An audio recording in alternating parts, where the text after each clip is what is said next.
Use your phones for better experience. Hello বন্ধুরা, আপনারা সবাই কেমন আছেন? আশা করি আপনারা সবাই অনেক ভালো আছেন। বন্ধুরা, আজকে আমি আপনাদের এমন একটি মুভি এক্সপ্লেইন করে শোনাবো যা শোনার পর আপনার গরম হয়ে যাবে। তো চলুন বন্ধুরা, শুরু করা যাক হট অ্যাট্রাকটিভ ইন্টারেস্টিং মুভি মেলিনার স্টোরি লাইন। তার আগে আমি শাওন সাহারি আর আপনারা দেখছেন সিনেমার সংক্ষেপ ইউটিউব চ্যানেল। বন্ধুরা, মুভির শুরুতেই আমরা এক অসম্ভব সুন্দরী মধ্যবয়সী নারীকে দেখতে পাই যার নাম মেলিনা। এবং মেলিনা একটি ছোট্ট শহরে থাকতো এবং মেলিনা ঠিক এতটাই সুন্দর ছিল যে সকলেই তাকে পাওয়ার জন্য ব্যাকুল হয়ে থাকতো এবং তার আশেপাশের মেয়েরাও তাকে নিয়ে ব্যাপক জেলাস ছিল এবং তারাও চাইতো তারাও যেন মেলিনার মতোই সুন্দরী হয়ে যায়। এখন হয়তো আপনারা কিছুটা বুঝতে পেরেছেন যে মেলিনা আসলেই কতটা সুন্দর ছিল। এখানে আবার মুভি সিন চেঞ্জ হয়, যেখানে আমরা দেখতে পাই এই শহরে রোনেটো নামের একটি ছোট্ট ছেলে থাকে যার বয়স আনুমানিক 10 থেকে 12 বছর হবে। এবং এই ছোট্ট ছেলেটি একটি নতুন সাইকেল কিনেছে এবং সে যখন সাইকেলটি তার বন্ধুদের দেখাতে যায় এবং রেনেটো গিয়ে দেখে তার বন্ধুরা এক জায়গায় বসে আছে এবং তারা গল্প করছে যে এখনই মেলিনা এই রাস্তা দিয়ে যাবে। আর এদের কথাবার্তা শুনে আমরা বুঝতে পারি এই ছেলেগুলো মেলিনাকে পেতে চাই। এরপর আমরা দেখি তারা সকলেই গুটিসুটি হয়ে বসে আছে। এরপর মেলিনা যখন সেই রাস্তা দিয়ে হেঁটে যায় তখন সকলেই তার দিকে দুষ্টু দৃষ্টিতে তাকায়। আর এখানেই আমাদের রোনেটো অর্থাৎ সিনেমার বাদশা হিরো মেলিনাকে দেখে খাবি খেতে শুরু করে এবং লুকিয়ে লুকিয়ে মেলিনাকে দেখতে থাকে। আর একদিন আমাদের রেনেটো মেলিনার পিছু করতে করতে তার গ্রামে পৌঁছে যায়। আর এখানেই মুভি সিন চেঞ্জ হয়, যেখানে আমরা মেলিনার বাবাকে দেখতে পাই। আসলে মেলিনার বাবা ছিল একজন স্কুল টিচার, কিন্তু সমস্যা একটাই, মেলিনার বাবা কানে কম শোনে, তাই বাচ্চারা তাকে নিয়ে সবসময় হাসি তামাশা করতে থাকে। এরপর মুভি সিন চেঞ্জ হয়, যেখানে আমরা একটি সকাল দেখতে পাই যেখানে রোনেটো মেলিনার বাড়ির সামনে অপেক্ষা করছে। এরপর আমরা দেখতে পাই রেনেটো মেলিনার বাড়িতে একটি ফুটো করেছে এবং সেখানে দূরবীন লাগিয়ে মেলিনার সব অ্যাক্টিভিটি লক্ষ্য করে। এরপর মুভি সিন চেঞ্জ হয়, যেখানে আমরা দেখতে পাই মেলিনার স্বামী একজন আর্মি ছিলেন এবং সে যুদ্ধ করতে গিয়ে মারা যায়। এরপর আবারও মুভির সিন চেঞ্জ হয়, যেখানে আমরা দেখতে পাই রেনেটো তার বন্ধুর সাথে বসে আছে এবং সেই বন্ধু তাকে কথা বলতে বলতে বলে ফেলে একদিন মেলিনা তাকে দিয়ে সিগারেট আনিয়েছে এবং সে সিগারেট দিতে যখন সে তার বাড়িতে যায় তখন তাকে নিউড অবস্থায় দেখে ফেলে। এরপর আমরা দেখতে পাই আমাদের বাচ্চা হিরো বন্ধুর মুখে এমন কথা শুনে একটু নারাজ হয়ে গিয়েছে। এরপর আমরা দেখতে পাই আমাদের রেনেটো অর্থাৎ বাচ্চা হিরো মেলিনাকে নিয়ে একটু বেশি ভাবতে শুরু করেছে। আর তাকে এমন বিচলিত দেখে আমরা বুঝতে পারি তার মাথায় মেলিনার ভূত একটু ভালোই চেপেছে। বন্ধুরা, আমি আপনাদের আগেই বলেছিলাম রোনেটো ছিল একজন টিনেজার, অর্থাৎ রোনেটোর বয়স 10 থেকে 12-র বেশি নয়। কিন্তু আমাদের রোনেটো এখন আর বাচ্চাদের মতো থাকতে চায় না, সে বড়দের মতো আচরণ করতে চায়। তাই একদিন রোনেটো তার বাবার একটি প্যান্ট নেয় এবং সেটা নিয়ে দর্জির কাছে যায় এবং গিয়ে সেখানে তার নিজের মাপের মতো করে একটি প্যান্ট বানিয়ে নেয়। কেননা আমাদের বাচ্চা হিরো অর্থাৎ রোনেটোর হাফ প্যান্ট পরে মেলিনার সামনে যেতে লজ্জা করে।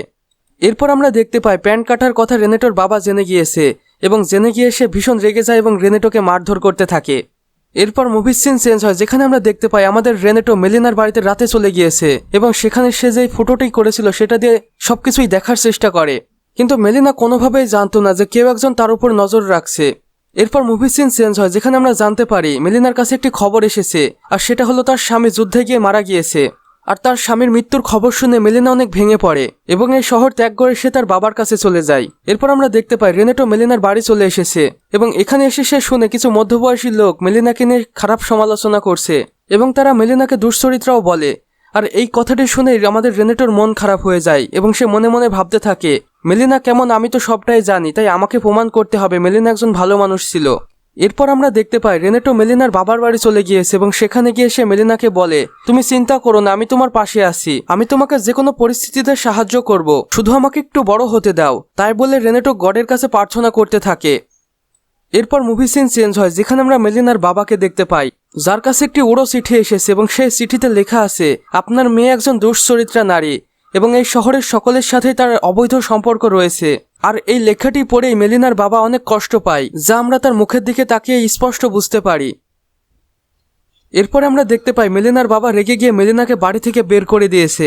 আর আমাদের রেনেটো যখন বিষয়টি জানতে পারে যে মেলিনা আবারও একা থাকতে শুরু করেছে তখন রেনেটো খুশি হয়ে যায় আর আবারও মেলিনাকে চুপি চুপি ফলো করতে থাকে। এরপর একদিন যখন রেনেটো মেলিনার বাড়িতে মেলিনাকে দেখার জন্য যায় তখন গিয়ে দেখে সেখানে একজন পুলিশ অফিসার রয়েছে আর তার সাথে মেলিনার সম্পর্ক রয়েছে। আর এটা দেখে দেয়ালের ওপার থেকে আমাদের রোনেটো খুব কষ্ট পায়। এরপর আমরা দেখতে পাই সেই পুলিশ অফিসার মেলিনার সাথে আস্তে করে ঘপাঘপ করে বাইরে বের হয়ে আসে এবং বাইরে এসেই তার একটি ডাক্তারের সাথে দেখা হয়ে যায় এবং ডাক্তারটি বলে মেলিনা আমার হবু স্ত্রী, আর তুমি আমার হবু স্ত্রীর সাথে ঘরের ভিতরে কি করছিলে। আর এই বিষয় নিয়ে কথা কাটাকাটি হওয়ার সময় তাদের ভিতরে এক প্রকার মারামারি বেঁধে যায়। আর এরপর আমরা সেখানে পুলিশকে দেখতে পাই এবং পুলিশ তাদের দুজনকে গ্রেপ্তার করে এবং পুরো শহরে ছড়িয়ে যায় মেলিনা একজন দুশ্চরিত্রা নারী এবং এই শহরের বড় বড় লোকের সাথে তার অবৈধ সম্পর্ক রয়েছে। আর একাধিক পুরুষের সাথে অবৈধ সম্পর্ক করার জন্য এখন মেলিনা জেলও হতে পারে। আর এই বিষয়টি আমাদের রেনেটো দেখে এবং সে ভীষণ কষ্ট পায়। আর এখানেই মেলিনা শহরের সবচেয়ে খারাপ মেয়ে হয়ে যায়। আর এবার সকলেই সুযোগ পেয়ে মেলিনার কাছে আসতে চায় এবং ইচ্ছা অনিচ্ছাকৃতভাবে তাকে অবৈধভাবে টাচ করতে থাকে, আর যা মেলিনার একদমই ভালো লাগে না। আর এরপর আমরা দেখতে পাই সেই সকল পুরুষের স্ত্রীরা তার কাছে আসে যারা মেলিনাকে ব্যাড টাচ করত এবং মেলিনার সাথে থাকতে চাইতো, এবং সেই সকল মহিলারা মেলিনাকে প্রচণ্ড মারে এবং শহর থেকে বের করে দেয়। এরপর আমরা মুভিটির একটি বড় টুইস্ট পাই, যেখানে আমরা দেখতে পাই মেলিনার স্বামী আসলেই যুদ্ধে মারা যায়নি এবং সে বেঁচে আছে এবং সে তার বাড়ির দিকেই রওনা হয়েছে। এবং সে বাড়িতে গিয়ে যখন মেলিনাকে পায় না, তখন সে মেলিনার খোঁজ করতে শুরু করে এবং খোঁজ করার সময় মেলিনার স্বামীকে সকলেই বলে তোমার স্ত্রী একজন খারাপ নারী ছিল এবং শহরের সকল বড় বড় লোকের সাথে তার অবৈধ সম্পর্ক ছিল। আর এটা শুনে মেলিনার স্বামী অনেক কষ্ট পায়। এরপর আমরা দেখতে পাই মেলিনার স্বামী তার বন্ধুদের কাছে গিয়েছে এবং সেখানে গিয়ে মেলিনার সম্পর্কে সে জানতে চায় এবং তার বন্ধুরাও মেলিনাকে নিয়ে হাসাহাসি করে এবং মেলিনার সম্পর্কে বাজে মন্তব্য করতে থাকে। আর যা শুনে মেলিনার স্বামী আরও বেশি দুঃখী হয়ে যায়। আর এইসব রেনেটো অনেক দূর থেকে দেখছিল এবং সে মনে মনে ভাবতে থাকে এবার সময় এসেছে সবকিছুর প্রমাণ করার। এবং এবার আমাদের রেনেটো মনস্থির করে সে মেলিনার স্বামীর সাথে এক হয়ে নির্দোষ প্রমাণ করবে। এরপর আমরা দেখতে পাই রেনেটো মেলিনার স্বামীকে একটি চিঠি লিখেছে এবং সেখানে সে লিখে মেলিনা একজন খুবই ভালো মেয়ে এবং সে তার স্বামীকে প্রচণ্ড ভালোবাসে। রেনেটো সেই চিঠিতে এটাও লিখে মেলিনাকে জোর করে খারাপ বানানো হয়েছে, মেলিনা একজন খারাপ নারী নয়। আর এরপর আমরা দেখতে পাই মেলিনার স্বামী চিঠিটা পড়ে অনেক কষ্ট পায় এবং পাগলের মতো এক শহর থেকে অন্য শহর মেলিনাকে খুঁজে বেড়ায়। আর এভাবেই অনেক বছর কেটে যায় এবং একদিন আমরা দেখতে পাই মেলিনার স্বামী মেলিনাকে নিয়ে সেই শহরেই ফিরে এসেছে যেখানে মেলিনাকে দুশ্চরিত্রা প্রমাণ করা হয়েছিল। আর সকলেই মেলিনাকে দেখে ফ্যাল ফ্যাল করে তার দিকে তাকিয়ে থাকে। আর মেলিনা এবং মেলিনার স্বামীকে দেখে সকলের দৃষ্টিভঙ্গি চেঞ্জ হয়ে যায় এবং তারা সকলেই বিষয়টিকে ভালো চোখে দেখে, কেননা মেলিনার সাথে এখন বর্তমানে মেলিনার স্বামীও রয়েছে। এরপর আমরা দেখতে পাই সেই সকল মানুষই মেলিনাকে সম্মান করে যারা একসময় মেলিনাকে ঘৃণা করত। আর এবার আমাদের রেনেটোকে দেখানো হয় যে আগের থেকে একটু বড় হয়ে গিয়েছে এবং তার ভিতরে একটু ম্যাচিওরিটি ভাব চলে এসেছে। এরপর মুভি সিন চেঞ্জ হয়, যেখানে আমরা দেখতে পাই মেলিনা বাজার করে বাড়ির দিকেই যাচ্ছিল এবং বাজারের ব্যাগ অত্যন্ত ভারী হওয়ার কারণে একটি ব্যাগ ছিঁড়ে পড়ে যায়। আর দূর থেকে এসব দেখে রেনেটো মেলিনাকে সাহায্য করার জন্য চলে যায় এবং মেলিনাকে ফলগুলো তোলার জন্য সাহায্য করে এবং মেলিনা শুভকামনা করে বলে আমি গডের কাছে মন থেকে প্রার্থনা করি আপনাদের সামনের দিনগুলো যেন সুখের হয়। আর এই কথা বলেই রেনেটো সেখান থেকে চলে যায়। আর এই অসম্ভব সুন্দর মুভিটি এখানেই শেষ হয়ে যায়। বন্ধুরা, এই মুভিটির মরাল স্টোরি একটাই যে একাকিত্ব নারীকে সকলেই তিরস্কার করে। এখানে আপনি ভালো হন কিংবা মন্দ হন তাতে মানুষের কিছুই আসে যায় না। আর এখানে আমরা আরো একটি কথাও শিখলাম, একটি নারীর সাথে যদি তার স্বামী থাকে তাহলে তার মর্যাদা অনেক গুণেই বেড়ে যায়। আর যার বাস্তব উদাহরণ আমরা এই মুভিটিতেই দেখেছি। তো বন্ধুরা, আমাদের আজকের এক্সপ্লেনেশন বাস এতটুকুই।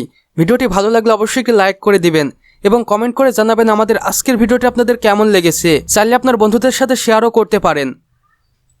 আর আপনারা যদি আমাদের চ্যানেলে একদমই নতুন দর্শক হয়ে থাকেন তাহলে অবশ্যই ভিডিও নিচে থাকা লাল সাবস্ক্রাইব বাটনটি প্রেস করে পাশের বেল আইকনে ক্লিক করে দিতে একদমই ভুলবেন না। ধন্যবাদ।